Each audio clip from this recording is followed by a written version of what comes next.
Bismillahirrohmanirrohim. Assalamualaikum warahmatullahi wabarakatuh. Jumpa lagi bersama saya di channel Nova Arif. Apa kabar para pemirsa di rumah? Semoga senantiasa dalam keadaan sehat walafiat tanpa kurang suatu apapun. Bahagia bersama keluarga, lancar rezekinya dan lancar usahanya. Amin ya robbal alamin. Baik, kali ini saya ingin bagikan mengenai cara melatih kekuatan paha ataupun kaki yang bisa kita lakukan di rumah saja tanpa harus melakukan latihan di luar rumah. Jadi ada beberapa cara ataupun gerakan yang bisa dilakukan apabila kita ingin melatih kekuatan kaki kita. Pertama, kita bisa menggunakan media kursi, dan tapi di sini bagi yang masih pemula ataupun baru awal melakukan latihan seperti ini, harapan saya untuk media kursi yang digunakan sebagai tumpuan harus dilakukan penguatan atau dipegang oleh pendamping. Jadi dipegang supaya tidak tergelincir ataupun mungkin kaki terpleset di media yang kita pijak tersebut. Karena jika hal tersebut terjadi, itu sangat-sangat bisa terjadi namanya cedera pada kita sebagai seorang penyintas stroke. Yang kedua juga ingin saya sampaikan juga, latihan ini pun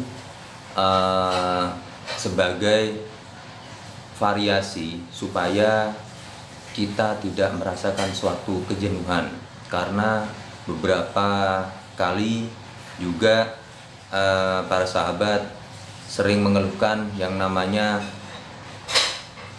terjadi kebosanan ataupun jenuh dalam hal berlatih. Padahal memang itu perjuangan kita sebagai seorang penyintas stroke untuk bisa bangkit, yaitu melawan rasa jenuh dan bosan. Jika kita bisa melakukan latihan-latihan tersebut secara rutin dan kontinu setiap hari berulang-ulang, yang paling penting di sini adalah latihan pengulangannya, repetisinya.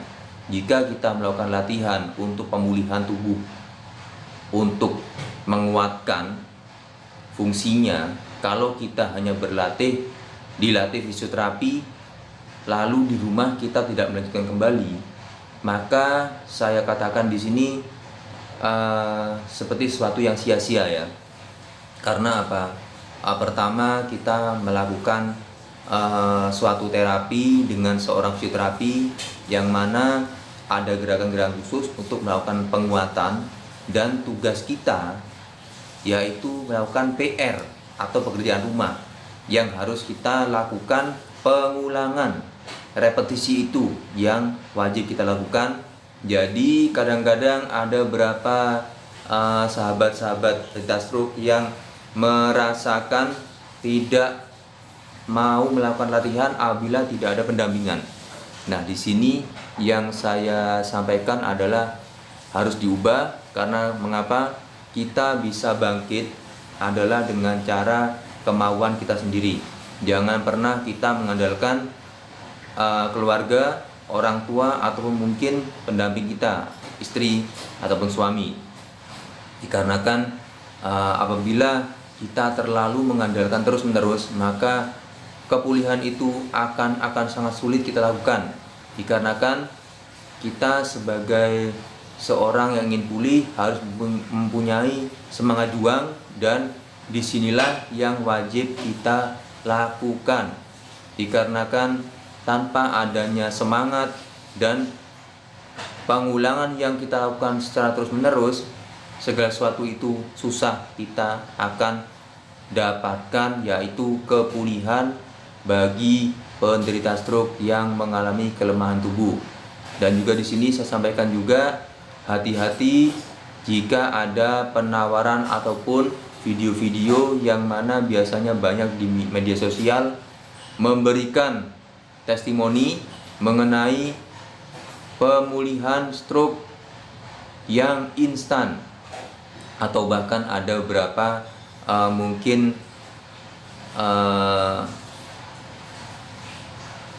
media sosial berbentuk video-video pendek ya, yang itu akhirnya membuat orang penasaran, sehingga di situ terbentuk beberapa pikiran untuk bisa menghubungi orang tersebut dan ingin cepat sembuh dan normal seperti sedia kala.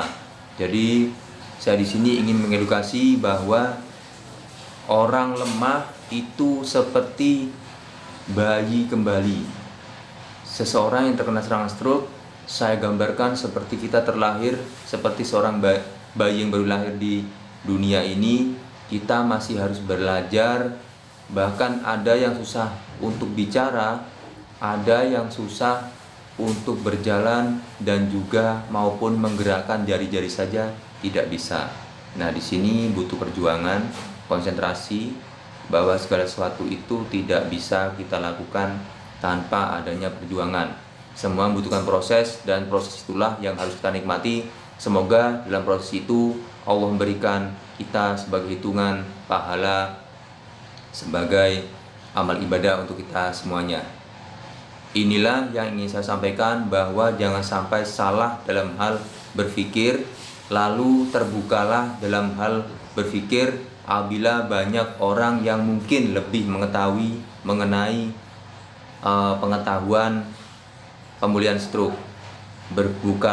Terbukalah ataupun lebih banyak berkonsultasi dengan ahlinya, dikarenakan banyak sekali di sekitar kita oknum-oknum yang ingin manfaatkan kelemahan tubuh kita sebagai media untuk sumber uang mereka. Jadi di sini saya tidak menuduh siapapun, cuman di sini ada beberapa oknum yang ingin mendapatkan keuntungan, dan itu keuntungannya bukan keuntungan yang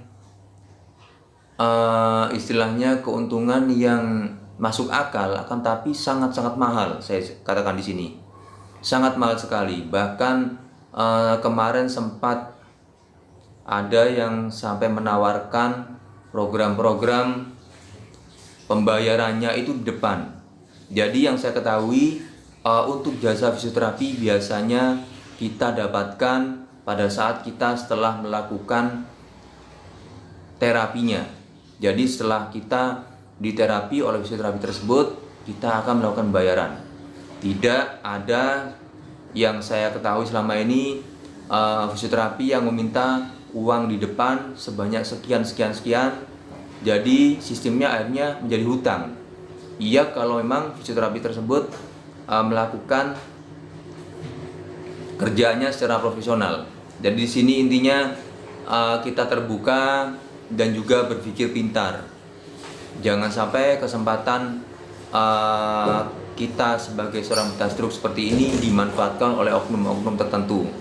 Jadi di sini saya ingin sampaikan, berpikirlah secara realistis bahwa memang perjuangan kita untuk mencapai kepulihan ini butuh yang namanya uang, bukan hanya obat, bukan hanya semangat, akan tapi juga butuh uang, dikarenakan di sini jasa-jasa fisioterapi ini ya yang ingin kita maksimalkan di sini. Jadi saya harap banyak sekali ya di sini fisioterapi yang sangat profesional, akan tapi mereka benar-benar di rule-nya, bukan hanya mengejar sesuatu yang namanya keuntungan pribadi saja, akan tapi mereka menjunjung namanya profesionalitas.